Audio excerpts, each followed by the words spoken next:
Okay, guess you can hear me. I'm Melissa Hunt.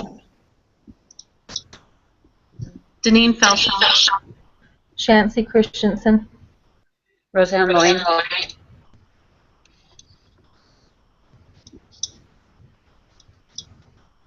Okay, does anybody want to go first for talking about their interview, or? Sure, unless someone else wants to, because I went first, I think, a week ago. Go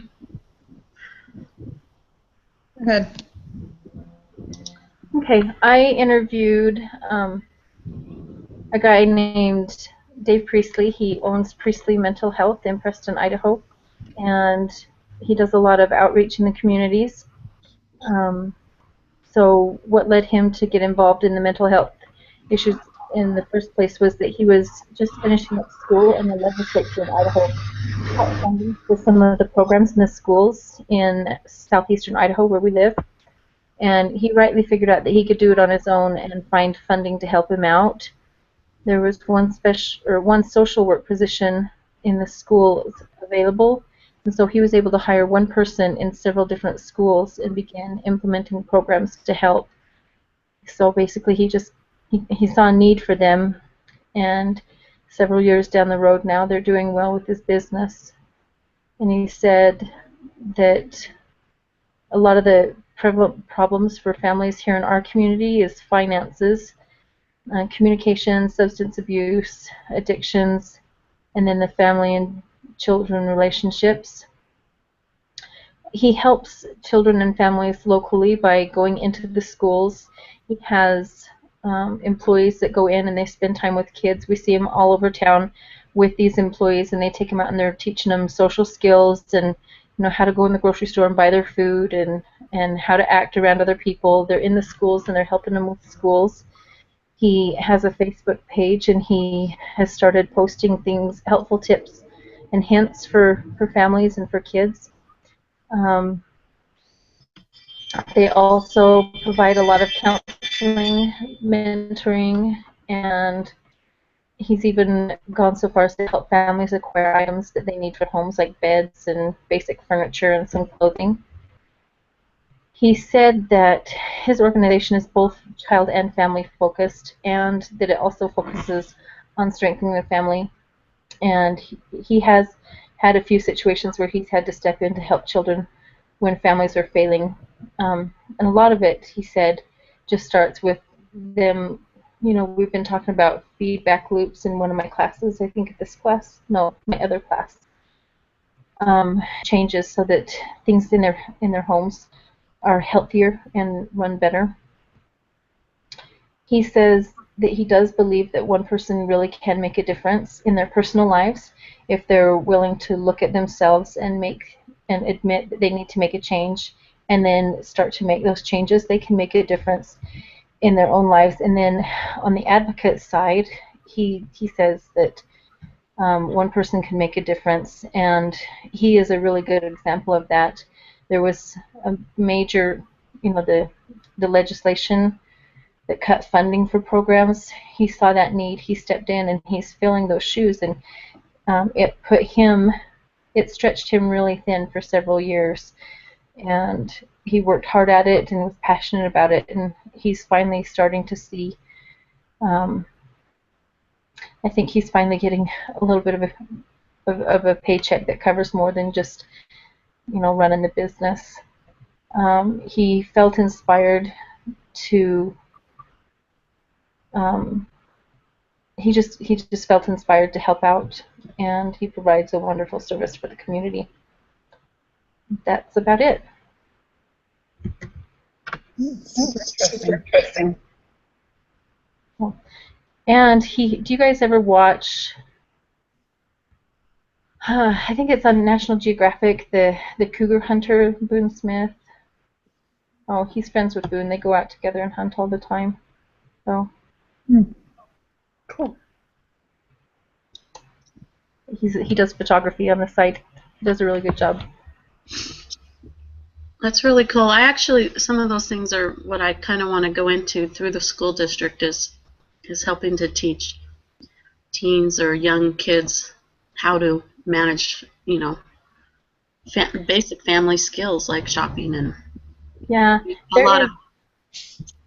Oh, sorry. Go ahead. Yeah, no, it's okay. A lot of the teen moms that where I'm moving to, it's very inner city-ish, and a lot of the teen moms there, their ideals is what they see on TV, and so I hope to step in with the school and help enhance a program to teach them more about what being a mom is. That'll be really good. You know, just reminded me, there is a teacher here in Preston. Her name is Shannon Schumann, and she does foster care.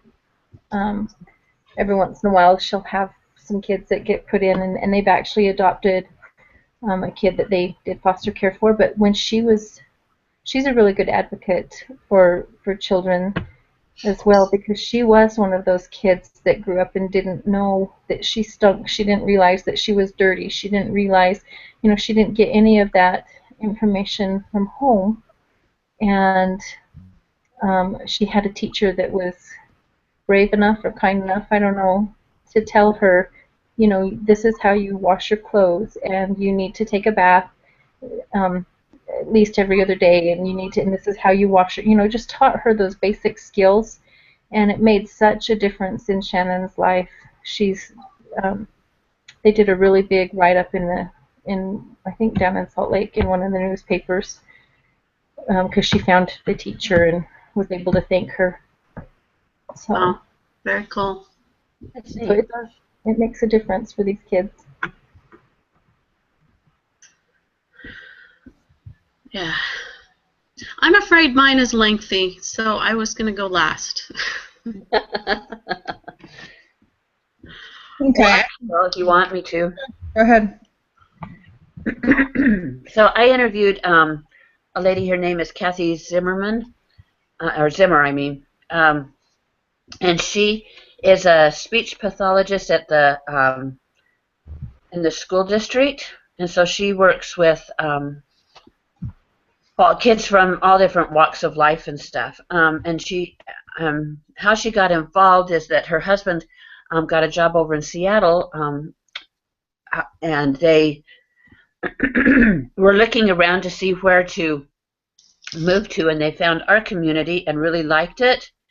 And so she applied for a job at the school district and got it almost at the same time. So she had the job as they moved here.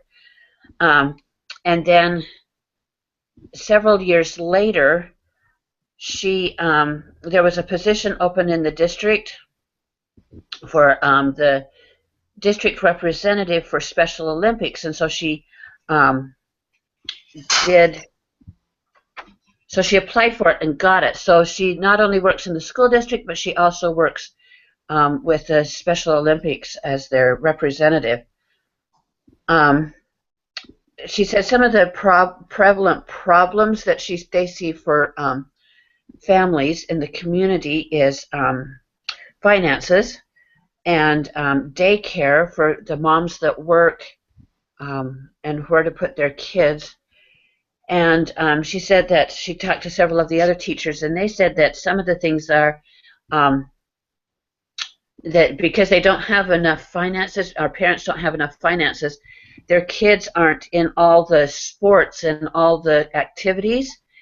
And so because they're not, their kids are kind of looked down upon and shunned. And so that's hard when you don't have the means to put your kids in everything, which is sad because they don't need to be in everything. And she told them that there's a lot of churches around the community, not just our church, but a lot of other churches that have good activities and stuff. But some of them said, but we don't belong to any church, so why would we know that? So there's a need to know what kind of activities are out there for kids to go to that don't necessarily cost a whole lot. Let's see. Let's see. How does it help families locally? The school district has a program where the local churches and our our wards do it. We don't. We're not the ones that actually sponsor it, but there's a local church here that does. They collect food, and then they send it to the schools, and the schools put them in backpacks and send them home with kids that they have identified as maybe needing a little bit more. But they send food home so that over the weekend the kids actually have food to eat. It doesn't make it home. They eat it on my bus, I can tell you right now. Anyway, yeah. I'm sorry. But, well, some of the stuff I don't know if can they eat it on the bus, because I've seen some of it, and it's hamburger helper and stuff like that. Yeah, sometimes those things don't get, but anything that's easily edible, even Top Ramen, I've seen them open it up and just eat it right there on my bus. So yeah, really actually sad that one kid said, if I take it home, then I won't get to eat it. I mean, that's really sad. That's an issue too. That goes along with that. That's an issue too. Yeah. Yeah, and she talked about a little girl that they worked with that was a hoarder. Her grandma knew that they didn't have enough food, and so she would take groceries over to them, and the parents would take the groceries and take them back to the grocery store, get the cash, and go out and get meth, and then the little girl didn't ever eat. And the grandma finally stepped in and took the little girl, and it took them over a year to figure out how, to teach her how not to hoard food, that there was enough food to eat and stuff like that. So they also do stuff like they have a summer, in the summer they hold a district, what is it called? I can't remember what it's called. Anyway, a big district event, and they invite the community and the families to come out, and they have free backpacks. They're just empty. Free haircuts, and lots of games and stuff for the kids to do. And so it's just a family day where they can come out and do stuff like that. The schools have family movie nights. They have game nights, so that the families can come and just enjoy each other. She said that they have, when they pay their union dues, the union takes some of their money out of each of their things and puts it in a pot, and then they have like $75 for up to 5 kids to spend. And I can't remember, she said if it was per teacher or for school, but they have this $75 that they can spend on these kids. She said she got batteries for a little boy that had hearing aids, but his hearing aids were always, the batteries were always dead. And so she used the money and bought him batteries so that she had him there at the school and so he could hear. They've had teachers buy coats and shoes for kids when they can see there's a need. She's talked about one teacher whose husband is a firefighter, and he goes around and at Christmas time does a fundraiser through the with all the firemen, and they give the school about $2,000 each year for kids to for Christmas, and then they bring the trucks over and all that kind of stuff. They do a program called Ready for Kindergarten, which teaches parents how to interact with their children as they teach them to read and math skills and stuff like that.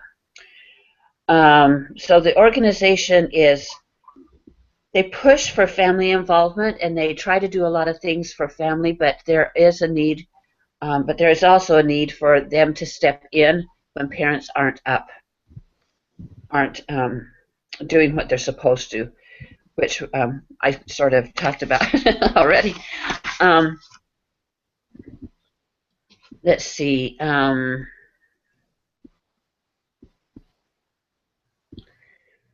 then she talked about, I asked her how she helps children achieve their very best, and she said that they try to increase communication between the child, the school, and the families. They help families get along. Their school has a motto that says, "Be a doer of tough stuff." And so they help them be the very, very best that they can. And then I asked her how she empowers families to be involved in their children.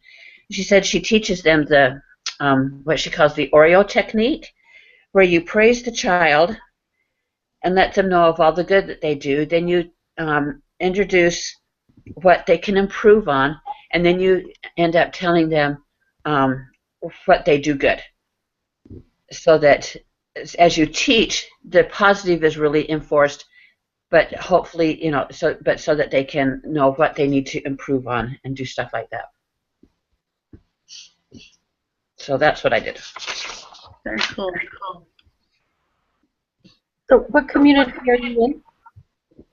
I live in Port Orchard, Washington. Sounds fantastic. That'd be some fun things to work on. You would. That's a lot. That's a lot of stuff that they've got going. Yeah. All the joy on the Especially faces. Yeah. The what? Especially in the school. That's a great school, community school. Sounds like Yeah. they have support for it too. Mm-hmm. Which is excellent. They do, yeah. Where exactly is Port Orchard? It is across the water from Seattle. It's east of Seattle. We have Bremerton isn't very far away from us, and that's where all the we have a naval base there. So we have we have a naval base and we have a submarine base really close. So there's a lot of Navy. I used to live in Colorado from Seattle too, so I'm curious. There's in Bellevue. Oh, right, yeah. So.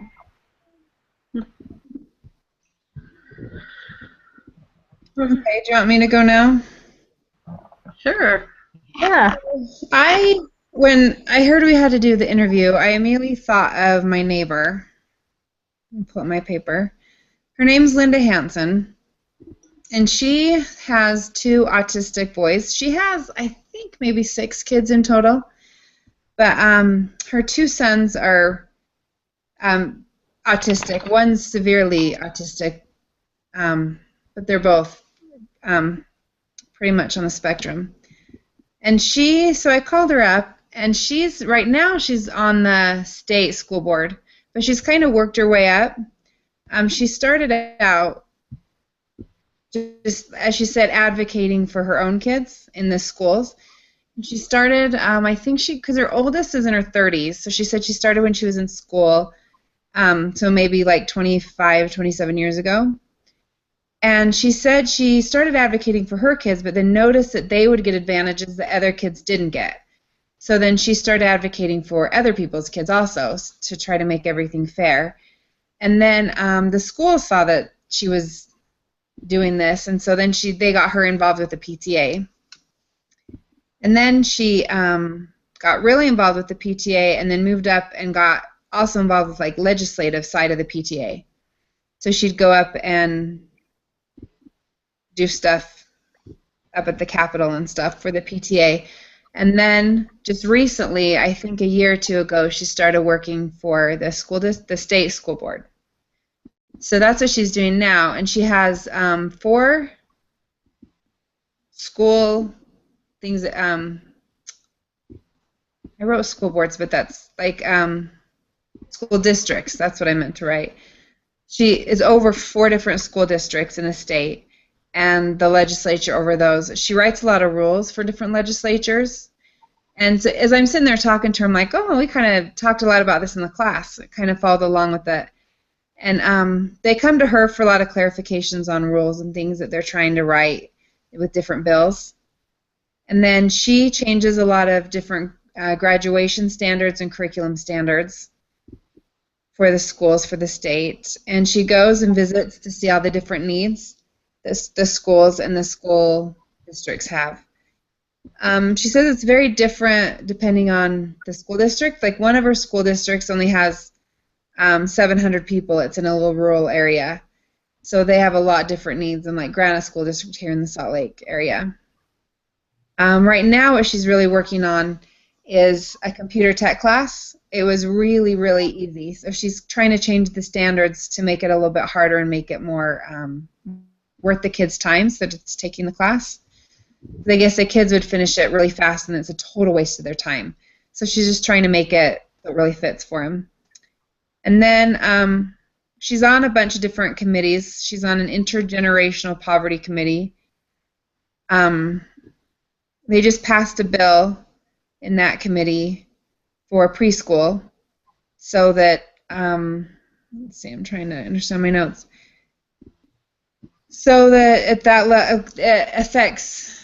level it affects families because it can get free preschool for kids that are poor. But for the most part, what she does affects kids. And then she was talking to me a lot about legislature and how much our legislature really doesn't hear from anybody. And so she was just kind of putting some plugs out to get more people involved in talking to our legislature and learning what the bills are and getting our opinions out. So, anyways, that was my interview. Well, that's a good segue into mine. Oh, that's good. Oh, is it? Yeah. I talked to a lady, her name is Meredith Ritchie, and I actually talked to her in Kansas because eventually that's where I'm going to end up, so I figured that's the community I wanted to reach out in. So I was in Kansas on Monday, Tuesday, Wednesday, and I drove home last night late to make sure my son got off to youth conference because he was vacillating back and forth on whether he wanted to go, and I said, well, I'm going to come home and make sure it happens. So anyways, it was kind of sad because I had to leave Kansas a little early. But it's okay. I'll get more schoolwork done. But anyway, so she was awesome to talk to. She's a member of the church, and I met her at a mutual friend's New Year's Eve party, and we just talked a little bit there. That I knew that she was from my hometown. And so we had that a little bit in common. So I called her and I asked her if we could meet, and she's running for state senate here in Kansas. And so she says, well, I have an hour and a half on Monday morning. Can you be at my house so that I don't have to take up that half hour and we'll have more time to talk? And I said, you bet. She lives way out in the country, so I had to drive an hour and a half just to get to her house.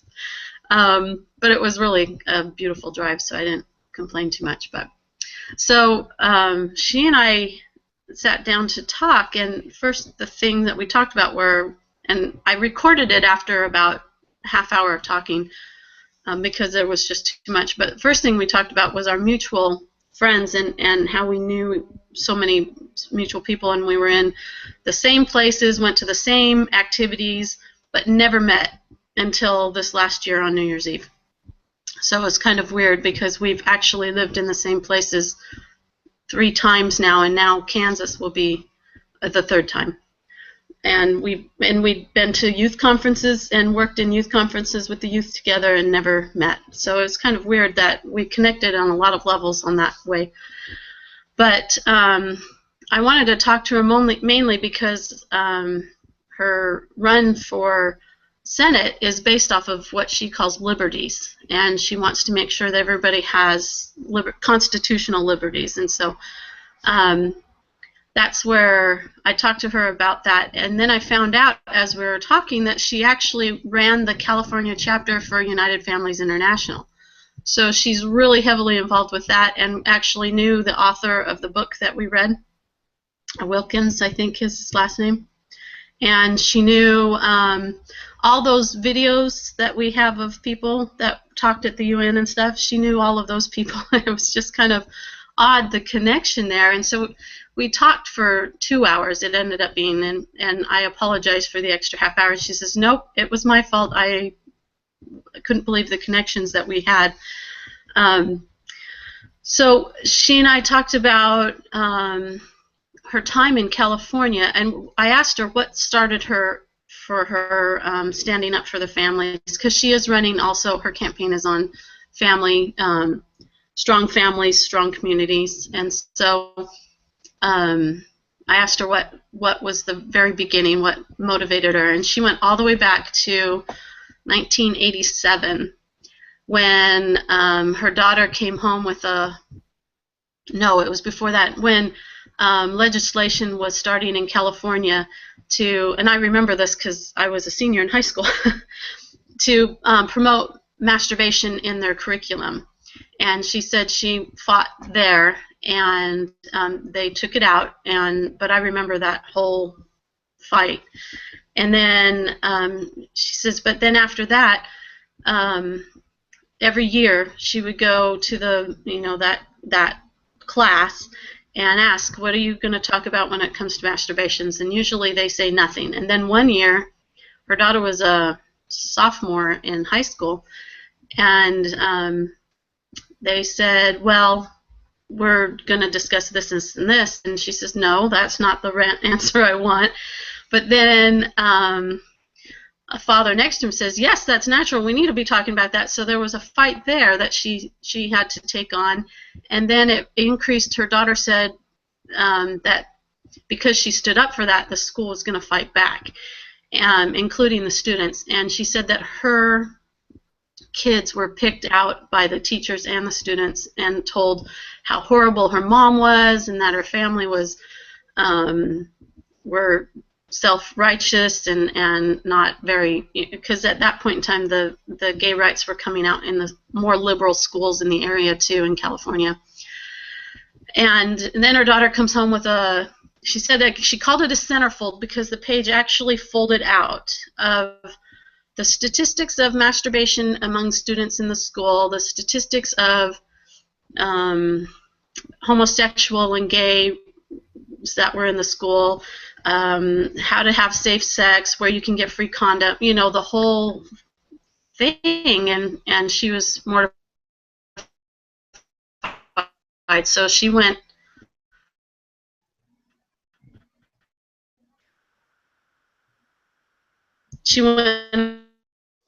on to that and to that. And the recording, this is later in the recording, but I'm trying to take her anyway, that word, in the time of her starting to advocate for families. She said at that time she was told, or her family was being vilified, and the adversary was strongly fighting against her. So then fast forward, that's what got her started in the California United Families International program, because she was standing up for families. And so she started that chapter in Southern California and was headed it for a long time. And she said that, I didn't write her name down.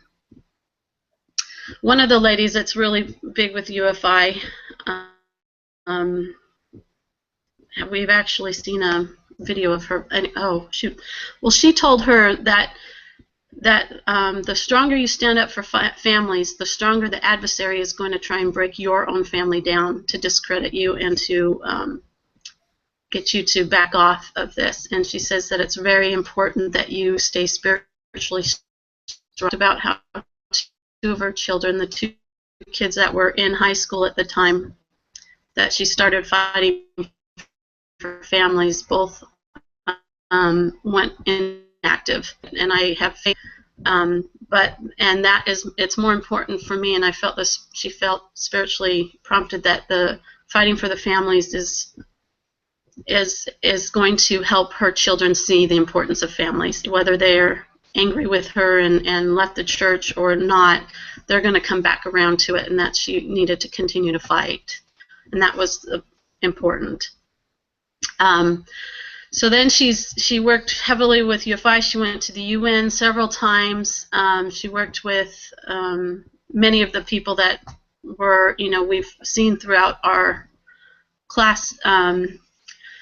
And she talked about all the things that we've talked about, the women's, and she said UNICEF was the biggest, one of the hardest, most well-connected people, and they're run by women that are lesbians. She said at the time that she was fighting, that was a big thing. And I thought I didn't realize that UNICEF, because in the thing they don't really give names, they just call women's groups or women's. But she actually used that one, and she says, I am telling you that because that is a group that is heavily funded and is really working hard to promote prostitution and abortion and all of those things. And so some of the other questions I talked about, we kind of went on a lot. I didn't really get to the exact questions that we talked about because I was so interested in her whole life and how she's advocated. So after California, she moved to Kansas, and she worked hard with the in Kansas and did a lot of community service with them and making sure that the curriculum that they're teaching here in Kansas were very,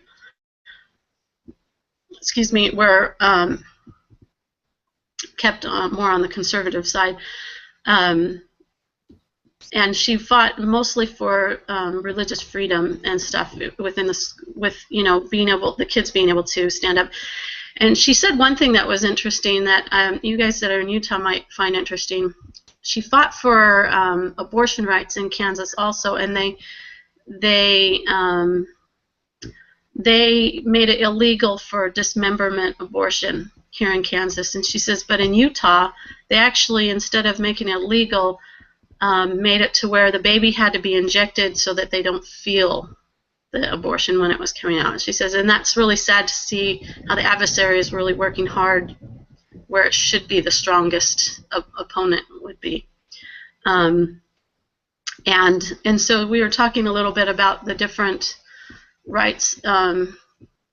We talked a bit about abortion and gay and lesbian rights that have come out in Kansas and that sort of things, how it erodes the families. We talked a lot about how the Spirit, for her, she says, I have to be at the temple once a week. She says, that's where I find the power and the strength to keep going as I fight for families. She says there's no other way, and daily scripture and daily prayer, she says, if you don't have the Spirit with you when you are standing up, then many times you will look like a fool and people will tear you apart. She says the Spirit is a main factor in all that she does in standing up for what is right. We talked about her campaign quite a bit and what she was fighting for. Some of the things that she talked about, families in the community, where, as in her campaign, was she lives in the country, and so she said that the problem with the families in the country is that there's not enough work in small towns, and so the families are being divided. Kids will go off to school, but they won't return back to work the family farm.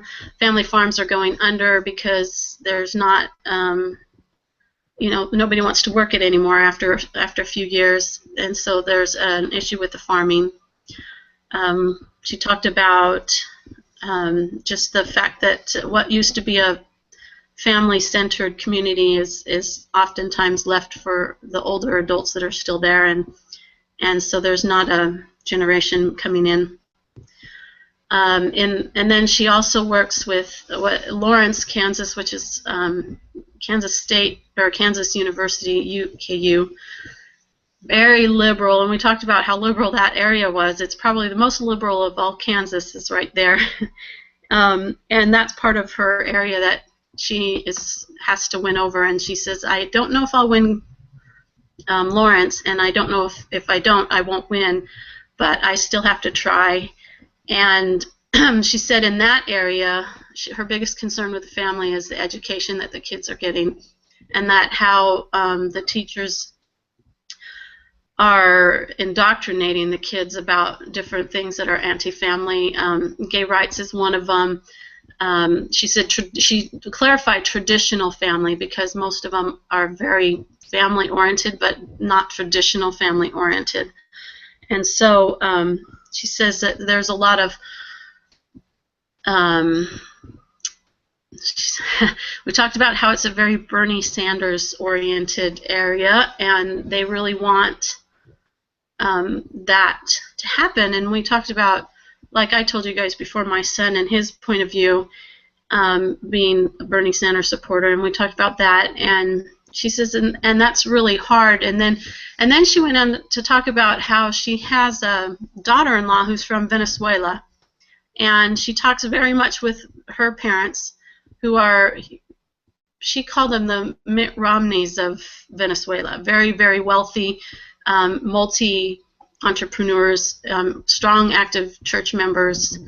And she said when she was talking with her daughter-in-law's mother, she said that what happened was with Venezuela before Chavez, I think is what the ruler was, took over, was when he ran and did a lot of verbal rhetoric of dividing the country. The poor are being downtrodden, and the rich are being, misers and not taken care of. And she said, but before he started doing that, the country was actually very united, and the rich were very generous, and the poor were being taken care of for the most part, but they wanted to be fully taken care of. And she says, flash forward to when he took over, he changed all the legislation, and then it became a socialist dictatorship country. And he said that they have lost so much freedom as far as underground. She says her neighbor, a co-worker, or I guess a business partner's daughter was kidnapped and held ransom, and they can't go out at night in the streets at all. They have to, their houses are very secured, and she says that now there's no food. There's lines for bread. You have to show a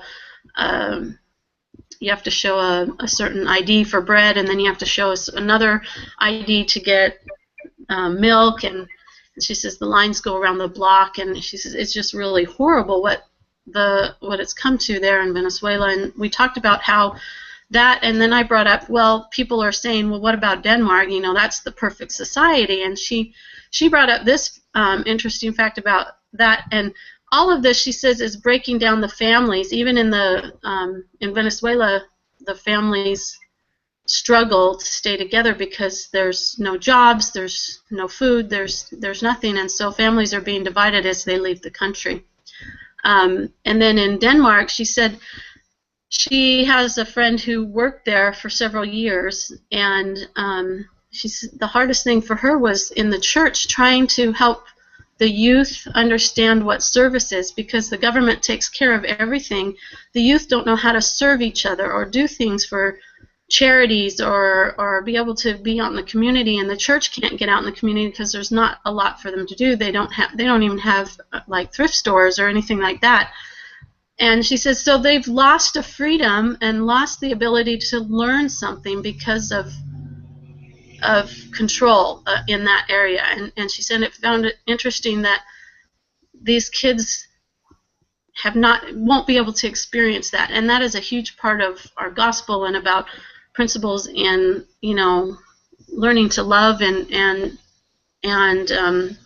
Christ's plan. And she said so taking away, everybody may be equal in that aspect, but they've also taken away the ability to choose to serve other people. And so then we talked about, and that was kind of a tangent that we got on from her campaign and talking about Lawrence.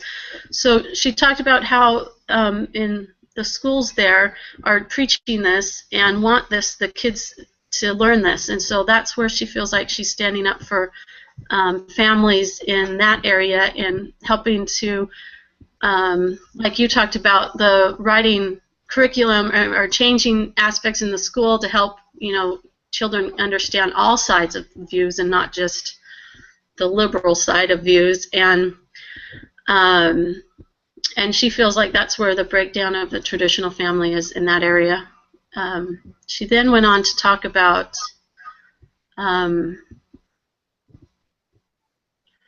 sorry, I'm trying to find where I wrote. Oh, she went on to talk about, I asked her why she got started in running for state senate, and she said she looked up her opponent and what she stood for, and she was running unencumbered, and her opponent was a UN advisor. I had worked at the UN, and she's one of those women that she fought against in the UN, and she recognized the language that she was using, and she recognized her thought process because she had been there too, and she was one that stood up and fought for dismembered abortion, and she was one that put on there that she was a UN delegate, and she realized where she was coming from. I think she may have been for UNICEF, but I don't remember if that was true or not. But so she said, I felt like at that time the Spirit inspired me to run just so that I could help people understand her language. She says, I really don't expect to win, but I want to be able to help people understand what she's really trying to say. And I'm one of the few people that would understand what she was trying to put out there. And she says, and she stands for, and she's a very nice person. She said she's a very nice person, but that's the way Satan works a lot of times. I apologize, my window is open. And so she said, but that's the main reason why she ran, is because she wanted to be able to show the opposition and help people to understand that this is what she's saying when she says women's reproduction rights. This is what she says when she's talking about equal family opportunities and so and same-sex marriage and that sort of thing. So that's why she decided to run, and she felt like that in running she will help strengthen the families that support her, and hopefully get more people to realize what is being said and such. And so, and then she and I talked about, after I clicked off the recording, that if she doesn't win, that she and I have talked about possibly opening up a Unified chapter in Kansas and working together with that. So that was pretty exciting for that. So that's actually a brief overview, because it was a 2-hour interview, so it was a lot of fun, and a lot of things that she said were actually very spiritual and touching. So I appreciated her time. But that is really good job. Thanks. Super interesting. When you guys had such connection. Yeah, that was really weird. I mean, we just connected Cool. face to face in January, so. That's neat. That's neat. So, do we need to summarize this today? Because I've been thinking about that as I've been listening. I don't know. It didn't say on the. Just in case, we could summarize it just by saying that, one of the question prompts that we had this week was, can one person make a difference in advocacy? And we can see in all 4 of our interviews that a single person has made a big difference, and a couple of them have actually gone on to do things that I don't know, that I myself would consider, like, I could never do that. I don't think I could ever get to that point where I could run a chapter of UFI or be in charge of several school districts in the legislation part of things, or run all of the different programs or help with all the different programs in the school. But each of them started out with one thing and one interest, and in the interest in helping others. And I did have one comment on something that you said, Deneen, about in Venezuela how they've changed things and people are being compelled to do things that they were voluntarily doing before, and it reminded me of the scripture that talks about the slothful servant is one that's compelled in all things. And Yeah. She actually said that when they were over at their house before they got married, meet the parents thing, that he said that a lot of the things that Obama was saying were exactly the start of what happened in Venezuela. And he said, and he fears for our country's heading in that direction. and you talked about the long lines around the block, and I thought of all the Russians. That's how they were, and their stores were always out of stock with things, and they had to go without and stand in line for hours just to buy a loaf of bread. And yeah. One thing I wanted to say as you're doing your closing is she ended her talk with me really reiterating the importance of one person can make a difference, and her story about when she was standing up for in California for her rights as a parent. She said that she was alone, and she went to the school district, and it was just her and she says her bishop and one other parent, and she was the one talking. And she said that really she had churches even after her and other Jewish synagogues that was after her and trying to shut her down, and she kept going, and she says, I felt very, very alone. And then she got one email from a lady who was not of our faith and said that I appreciate what you're doing. I wish I had the courage to do what you do, but I can pray for you. And she said, I took that prayer with me to the district, and there were 400 people against me there, and 2 hours later they let me have a turn, and I was one voice. And she says, I quieted them down, and my one voice changed the 400 people's yelling. So, wow. Yeah, she said one person really can make a difference. It was a really cool interview. There was so much in there. I wish I could just send it to you guys and let you listen to it. That would be good. Do we need to do anything else? I think that's it. Okay. I don't think so.